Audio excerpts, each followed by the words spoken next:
I'm Melissa, the founder of ProudDogMom.com. Welcome back to my channel. Now, as you can see, I got my new poodle apron on, which must mean one thing: we're making a new dog treat today. And with the temperatures rising, I figured how fun would it be to create a green smoothie that not only we can enjoy, but also our canine companions. So I've got a whole bunch of dog-approved goodies in front of me. They're all super healthy. And we're gonna blend them up and make a smoothie.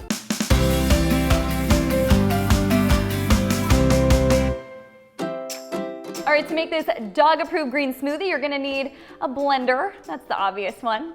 And then we've got all these ingredients. So we are going to be using a 1/4 cup of water, 2 ice cubes. We've also got some fresh pineapple here. We're using 1/3 cup. Now, the emphasis here is on fresh pineapple. We don't want to use canned. That's got extra sugars and we just don't want to use that. We want to stick with the natural stuff. Fresh pineapple in moderation is great for our dogs. It's a really good snack. It's loaded with vitamin C and other immune boosting vitamins and minerals. Another ingredient that we're going to be using is peanut butter. I've got 1 tablespoon in here. When you're picking out the perfect jar of peanut butter, I always look for the ingredients.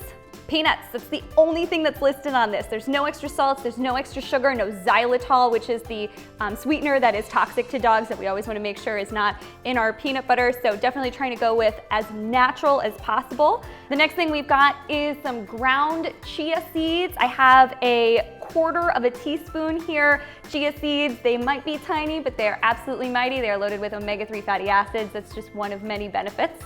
And then we also have 1 kale leaf. What I usually do if I'm using a blender that's, you're just dropping everything in, we'll go from liquid to or solid over here.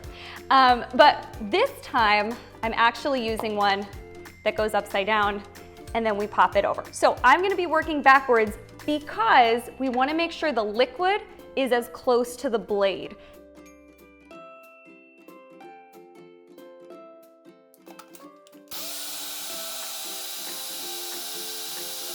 And this is what it looks like after it's all blended. You could see, even though we only used 1 little bit of kale, it created a really nice green color.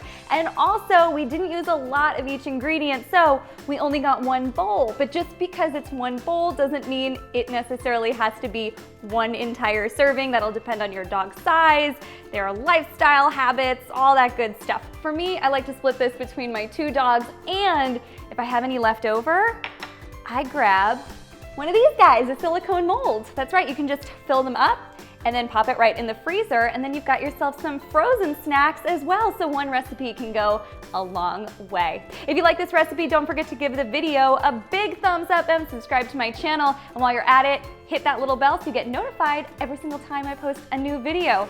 Happy blending!